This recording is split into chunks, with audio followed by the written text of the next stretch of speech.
Hola a todos, aquí el pastor Héctor Quiñones en Conexión Espiritual. Estamos mirando en el día de hoy la lectura titulada Cordero Sacrificial en Mateo capítulo 26 y capítulo 27. Dios y Padre Celestial, te adoramos y agradecemos, Padre, por tu palabra. Gracias, Señor, por el mensaje, la enseñanza, la instrucción que ésta nos muestra, guiándonos, Señor, a que podamos vivir vidas de bien. Vidas, Señor, que aspiran lo que es honrarte. Pedimos, Padre, que nos des entendimiento, Padre, que derrames tu sabiduría sobre nuestras vidas y que podamos ser no solamente seguidores de tu ser, Señor, seguidores de tu palabra, sino para que podamos ser hacedores de esto. En nombre de Jesús, Señor, háblanos, Padre. Amén. Y amén. Así que, hermanos, capítulo 26 y 27. El capítulo 26 nos habla de Cristo arrestado y el 27 cuando Cristo entonces es ejecutado, lo que es el Cordero sacrificial. Los eventos ocurridos durante los últimos 2 días de la vida terrenal de Jesús reflejan lo que es la sombra de la cruz. Todo lo que él dice y hace anuncia ese símbolo de vergüenza, sacrificio y salvación.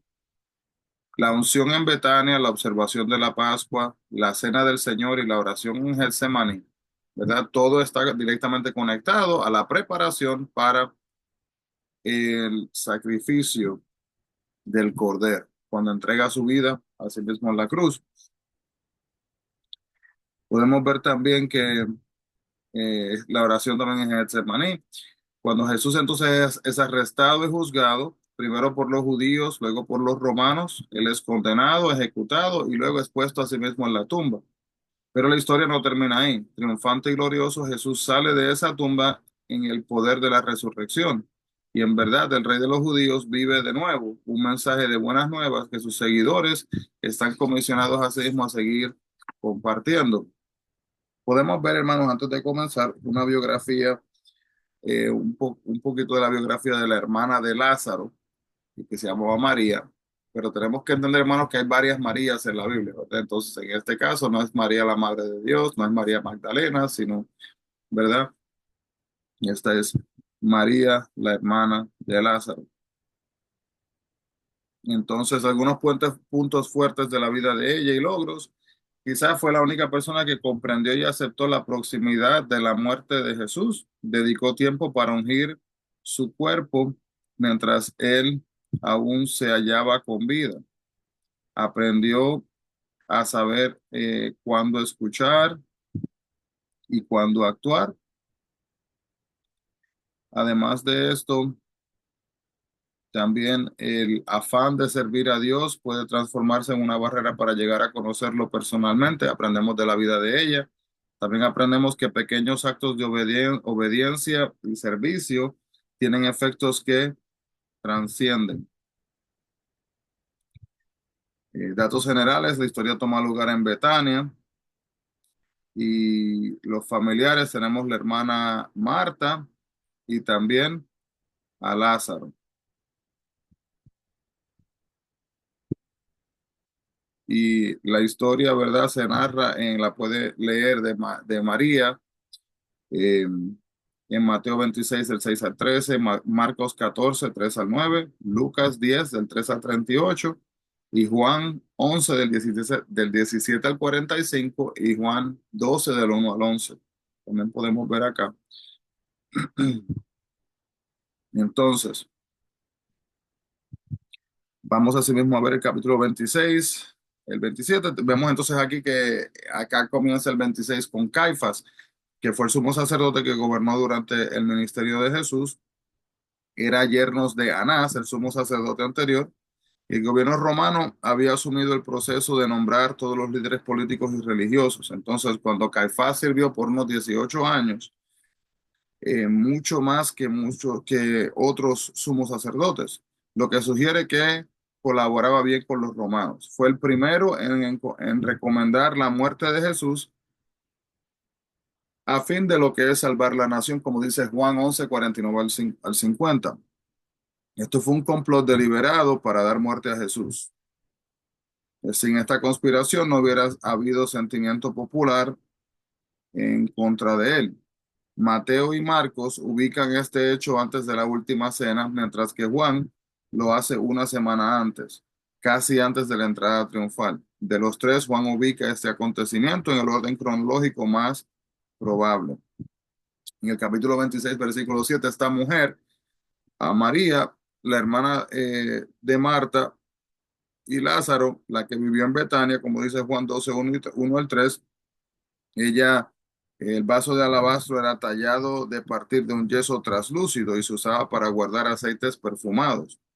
Los discípulos estaban indignados, pero el Evangelio, ¿verdad?, de Juan hace una alusión especial a Judas Iscariote, como en el capítulo 12, versículo 4 de Juan.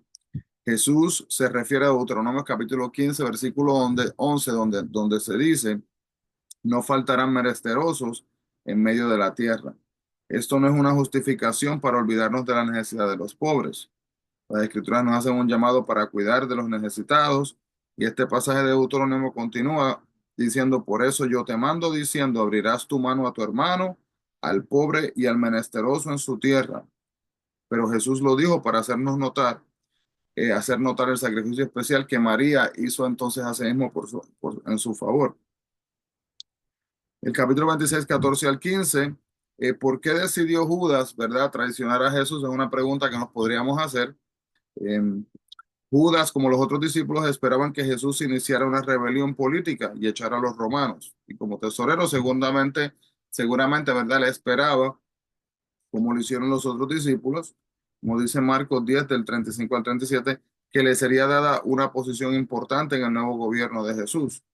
Pero cuando Jesús encomendó a María por haber derramado el perfume equivalente en precio a un salario anual, Judas pudo haber deducido que el reino de Jesús no era físico político, sino que era espiritual. No sabemos 100%, hermanos, pero es una posibilidad. Versículo 26, 15, solo Mateo narra la cantidad exacta del dinero que Judas recibió por vender a Jesús: 30 piezas de plata, el precio de un esclavo, como dice Éxodo capítulo 21, versículo 32. Si no sabía eso, hermano, preste mucha atención, que siempre se habla de las treinta monedas de plata, pero saber que las 30 monedas de plata están directamente conectadas con la compra de un esclavo. Los líderes religiosos habían planeado esperar hasta después de la Pascua para apresar a Jesús, pero la oferta inesperada de Judas aceleró sus planes. La Pascua guardaba una noche y una cena, pero la fiesta de los panes sin levaduras, que se celebraba simultáneamente, seguía por una semana más. Entonces la gente sacaba toda la levadura de sus hogares en conmemoración del día que sus antepasados salieron de Egipto y no tuvieron tiempo para la masa del pan que se leudara. Miles de personas se daban cita en Jerusalén de diferentes partes del Imperio Romano. Entonces podemos ver también que cada nombre, ¿verdad?, que se da al sacramento expresa una dimensión diferente. Por ejemplo, la Cena del Señor, ¿por qué conmemora la cena que tuvo Jesús con sus discípulos? Es lo que se llama, en verdad depende qué palabra teológica se le dé, qué nombre, el acto de dar gracias. Si he escuchado Eucaristía, es el acto de dar gracias, porque en ella agradecemos a Dios por la obra de Cristo realizada a nuestro favor.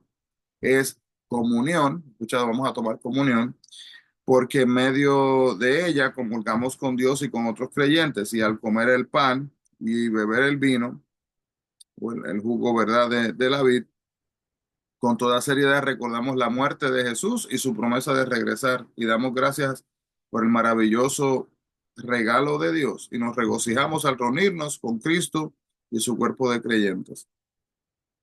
Las personas que estaban en el viejo pacto, en aquellos tiempos, ¿verdad?, podían acercarse a Dios solamente a través del sacerdote y un sacrificio animal. Ahora todos pueden venir directamente a Dios por medio de la fe, porque la muerte de Jesús nos ha hecho aceptos ante sus ojos, como dice Romanos 3, 21 al 24. Así que Jesús, su muerte, hermanos, creó un puente que nos permite conectarnos directamente con Dios. Una vez más, En el capítulo 26-29, Jesús hablaba de sus discípulos, de su victoria sobre la muerte y del futuro de ellos con él. Las siguientes horas traerían una aparente derrota, pero pronto experimentarían el poder del Espíritu Santo. Es posible que el himno que cantaron en el versículo 30 del capítulo 26, los discípulos, se tomó de los salmos 115, 116, 117 o 118, o todos esos que estaban ahí, o alguna combinación, ya que son salmos tradicionales que se cantaban como parte de la cena de la Pascua.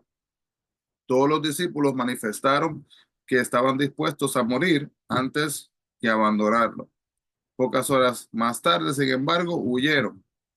Jesús sufría pensando en el dolor físico que se avecinaba y en que se separaría del Padre y moriría por los pecados del mundo. Jesús no se rebelaba contra la voluntad de su Padre cuando pidió que si era posible lo librara de la copa.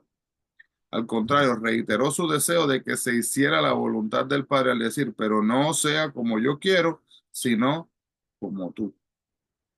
En tiempos de sufrimiento a veces nos gustaría ver el futuro o entender la razón o el porqué de nuestras angustias. Jesús sabía lo que le esperaba y sabía por qué. Y con todo y eso, hermanos, aún sabiéndolo, su batalla fue una batalla difícil, intensa. Jesús usó la somnolencia de Pedro para poner al tanto de las tentaciones que muy pronto enfrentaría, como nos dice el capítulo 26, del 40 al 41. La mejor manera de superar las tentaciones es estar alerta y orar. Mis hermanos, seguimos, ¿verdad? Lo que es la frase BOA, B-O-A, Biblia, oración y ayuno. Judas había dicho que debían arrestar al hombre a quien él saludara. El arresto no lo hacían los soldados romanos bajo la ley romana, sino los líderes religiosos. Judas entonces identificó a Jesús no porque fuera difícil de reconocer, sino porque había aceptado ser el acusador formal en caso de que fuera llamado a sí mismo a juicio. El hombre que le cortó la oreja al siervo fue Pedro, como dice Juan 18:10. Pedro trató de impedir lo que para él era una derrota. No concebía que Jesús tuviera que morir para obtener la victoria. Esto es en el capítulo 26, del 51 al 53. El versículo 55 también nos muestra que a pesar de que los líderes religiosos pudieron haber arrestado a Jesús en cualquier momento, fueron de noche porque temían a la gente que le seguía a sí mismo cada día. Pocas horas antes, aquellos hombres habían declarado que preferían morir antes que abandonar a su señor. Pero al anochecer, Anás, el sumo sacerdote anterior y el suegro también de Caifás, interrogó a Jesús, luego lo envió al hogar de Caifás para ser interrogado. Este concilio también fue llamado el Sanedrín, era el cuerpo político y religioso más poderoso del pueblo. Y a pesar de que los romanos gobernaban Israel, daban poder a la gente para tratar disputas religiosas y civiles, de modo que el Sanedrín tomaba muchas decisiones locales que afectaban entonces lo que era la vida diaria. El Sanedrín procuró conseguir testigos que distorsionaran algunas de las enseñanzas de Jesús. Y al fin encontraron a dos que lo hicieron en relación a las palabras de Jesús sobre el templo. En Juan 2:19 puede ver esto. Jesús dio a conocer su realeza abiertamente en el versículo 64 del capítulo 26, y al decir que era el Hijo del Hombre estaba afirmando que era el Mesías, como todos los presentes se dieron cuenta. El versículo 65 y 66, el sumo sacerdote acusó a Jesús de blasfemo. Estaba diciendo que era Dios y para los judíos era un delito que se pagaba con la vida, como dice Levíticos capítulo 24, versículo 16. Hubo tres etapas de la negación de Pedro. Primero, actuó como confuso y trató de desviar el tema. Segundo, negó a Jesús con juramento. Y tercero, se puso a maldecir y a jurar. Los creyentes que niegan a Cristo a veces empiezan negándolo sutil o fingiendo no conocerle. Cuando se presenta la oportunidad de hablar de religión, se retiran o fingen que no saben lo que le preguntan, cambiando de conversación para no hablar. Cuidado, hermanos, que nosotros no caigamos en ese mismo lugar y estemos a punto de negarlo también. El hecho de que Pedro haya negado a Cristo con un juramento y maldición no significa que haya empleado palabras injuriosas. Esa era la clase de juramento que uno hacía en el tribunal. En el capítulo 27 vemos que los líderes religiosos tenían que persuadir a los gobernantes romanos a que sentenciaran a Jesús a muerte porque ellos no tenían asimismo la autoridad para poder hacer esto. Y entonces, los romanos habían quitado a los líderes religiosos la autoridad para aplicar la pena capital. Pilato era el gobernante romano para la región de Samaria y Judea a partir del año 26 hasta el 36 después de Cristo, y Jerusalén estaba localizada en Judea. Así que Pilato halló sumo placer al demostrar a los judíos su autoridad al hacer cosas como tomar el dinero del templo para construir un acueducto. El acusador formal de Jesús, en el capítulo 26-48, quiso retirar los cargos, Judas, pero los líderes religiosos no quisieron detener el juicio. Y cuando traicionó a Jesús, Judas quizás estaba tratando de forzar a encabezar una revuelta contra Roma. Esto, por supuesto, no resultó. La tarea de los sacerdotes era enseñar acerca de Dios y servir de intercesores, ayudando con los sacrificios que se ofrecían para cubrir los pecados. En este pasaje, el versículo 5 del capítulo 27, Judas fue y se ahorcó, como dice Hechos 1:18. Sin embargo, dice que cayendo de cabeza se reventó por la mitad y sus entrañas se derramaron. La mejor explicación es que la rama del árbol de la que colgaba se rompió y como resultado cayó y se reventó. A los principios, a los principales sacerdotes no les daba no se les daba nada el haber dado dinero a Judas para que traicionara a un inocente. Pero cuando Judas devolvió el dinero, no quisieron aceptarlo porque estaba prohibido recibir dinero de manos de un homicida. Su odio por Jesús les había hecho perder todo sentido de justicia. ¡Qué locura! Fueron partícipes del trato primero y ahora que quieren que le van a devolver el dinero, pues ahora la culpa es del otro. Pero ellos no estaban conectados, ¿verdad? La profecía que se hay en el capítulo 27 del 9 al 10, es una profecía que se encuentra en Zacarías 11, 12 y 13, pero también pudo haber tomado la profecía de Jeremías 17, 2 al 3, Jeremías 18, 1 al 4, o Jeremías 19 del 1 al 11, o Jeremías 32 del 6 al 15. Jeremías se consideró en los tiempos del Antiguo Testamento un compilador de algunas de las profecías escritas. Por eso su nombre se cita más que el de Zacarías. Entonces, podemos ver que delante de Pilato los líderes religiosos acusaron a Jesús de delitos diferentes y lo habían arrestado por blasfemia, que prácticamente es afirmar, ¿verdad? En este caso, que él era Dios. El silencio de Jesús cumplía una profecía, como dice Isaías 53:7. Barrabás había tomado parte en una rebelión contra el gobierno romano, como dice Marcos capítulo 15, versículo 7, y era enemigo de Roma, pero los judíos, frente a sus ojos, él era considerado tipo un héroe. Es interesante que Barrabás sí había cometido el delito por el que acusaban a Jesús. Barrabás quiere decir hijo del Padre, lo que era Jesús en relación con Dios, y no sabía eso. Aunque tenía el deber de hacer justicia, Pilato demostró estar más interesado en la política que en su justicia. Las multitudes son volubles, y si aclamaron a Jesús el domingo fue porque pensaban que iba a establecer su reino, y sin pestañearlo despreciaron el viernes cuando su poder pareció que estaba desmoronándose frente a ellos. La gente prefirió a Barrabás, un homicida y revolucionario, antes que a Jesús, el Hijo de Dios. La gente de hoy día sigue escogiendo a Barrabás, ¿verdad? Prefieren muchas veces la fuerza que la salvación que ofrece el Hijo de Dios. Al comienzo, en el capítulo 27-24, Pilato dudó en dar permiso a los líderes religiosos para crucificar a Jesús. Pero en el capítulo 27-24 también, al no tomar una decisión, Pilato estaba tomando la decisión de dejar que la turba crucificara entonces a sí mismo a Jesús, que la multitud. Una compañía romana la componían unos 200 hombres. La gente todavía se burla de los cristianos por su fe, como dice el 27-29. Vemos también así que los condenados tenían que llevar sus propias cruces al sitio de ejecución. Jesús, debilitado por los golpes que había recibido, se hallaba físicamente imposibilitado de dar un paso más por su cruz. Por eso fue que obligaron entonces a Simón a que lo hiciera. El Gólgota era un lugar de ejecución, en un sitio público prominente en las afueras de la ciudad. Y las ejecuciones allí tenían como finalidad disuadir a los criminales en potencia. A Jesús se le ofreció vinagre mezclado con hiel para amortiguar su dolor, pero lo rechazó.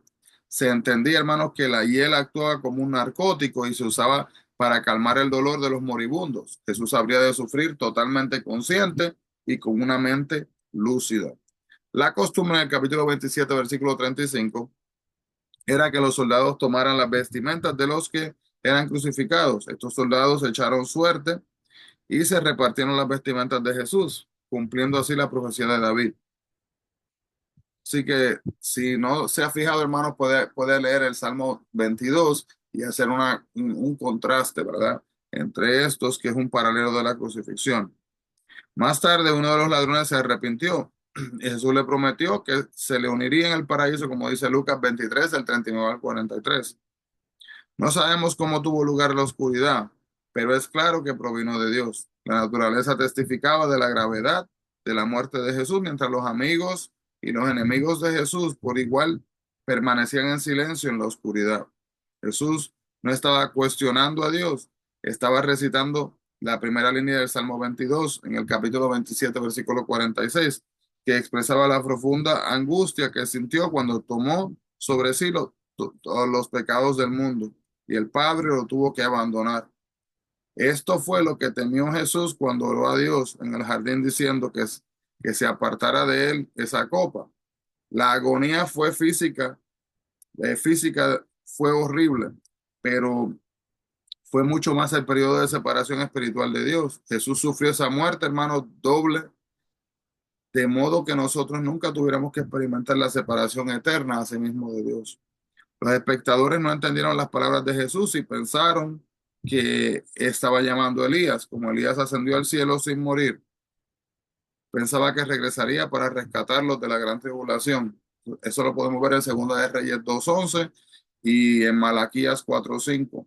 Cuando también en la cena, su cena anual de Pascua, cada familia dejaba un lugar extra para Elías en señal de que esperaban su regreso. El templo tenía tres lugares principales. Estaban los atrios, el lugar santo, que es donde los sacerdotes podían entrar, y el lugar santísimo, donde solamente podía entrar el sumo sacerdote.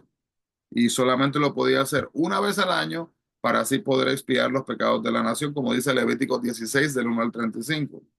La cortina que separaba el lugar santo del lugar santísimo se rompió en dos en el momento en que Cristo murió, simbolizando que la barrera entre Dios y el hombre ya no existía y había sido quitada.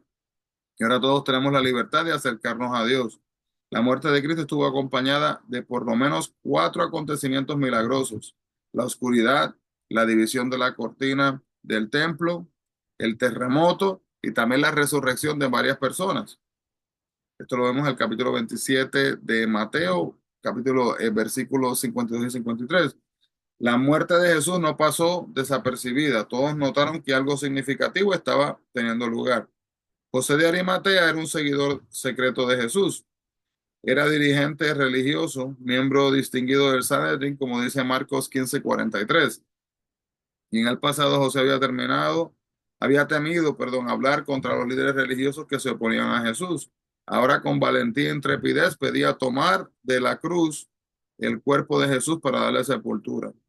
La tumba en que pusieron a Jesús probablemente, hermano, fue una cueva labrada en una de las colinas del área. Estas cuevas por lo general se podía caminar, ¿verdad? Eran suficientemente grandes. Los líderes religiosos tomaron la resurrección de Jesús con mayor seriedad que los discípulos. Los discípulos no recordaban las enseñanzas de Jesús acerca de su resurrección, como dice el capítulo 20 del 17 al 19. Pero los líderes religiosos sí. Y por esta causa temían, ¿verdad? Que, que quizás vinieran y se robaran el cuerpo de Jesús, entonces querían tomar algunas precauciones. Y los fariseos estaban tan temerosos de las predicciones de Jesús relacionadas con su resurrección que se aseguraron de que sellaran la tumba y la custodiaran. ¿Y qué cosa, hermanos? Que las mismas personas que se supone que cuidaran la tumba, ¿verdad? Para luego decir y dar testimonio de que todo estaba bien o de que le habían hecho algo y habían robado los cuerpos para poder utilizar esa historia. El mismo gobierno, por decir, estuvo a cargo de poder corroborar lo que había pasado, porque luego entendemos, ¿verdad?, que se les pagó a los guardas para que ellos mintieran. Amado Dios, gracias, Padre, por tu palabra, por el entendimiento que nos das y la oportunidad de tomar este tiempo para ti. Te pedimos, Padre, Señor, que nos ayudes diariamente a entender el sufrimiento que fue experimentado en esa cruz y que nunca, Padre, lo pasemos por vano. Nuestras vidas están en tus manos. Ayúdanos a honrarte y a vivir de acuerdo a tu voluntad en el nombre de Jesús, mi Cristo. Amén y amén. Así que, hermanos, Dios le bendiga grandemente. No se olviden, busquemos la presencia del Señor. Bendiciones a todos.